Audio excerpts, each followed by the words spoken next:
I'm Shafiq Rahman again. Today is 3rd of January 2022. We have an extraordinary storm yesterday, which is a snowstorm. As you can see, all places has been inundated with the snow, and you see so beautiful. The snow just stopped falling, and we have about a feet of snow, which is around 10 to 12 inch.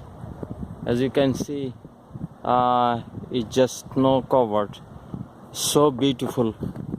We have basically for whole month, last month and previous was really hot, which was around 60.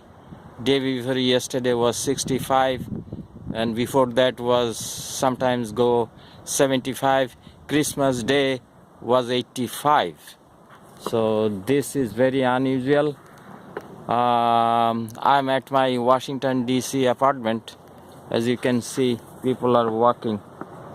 So thank you very much. I'll be talking to you later. Bye.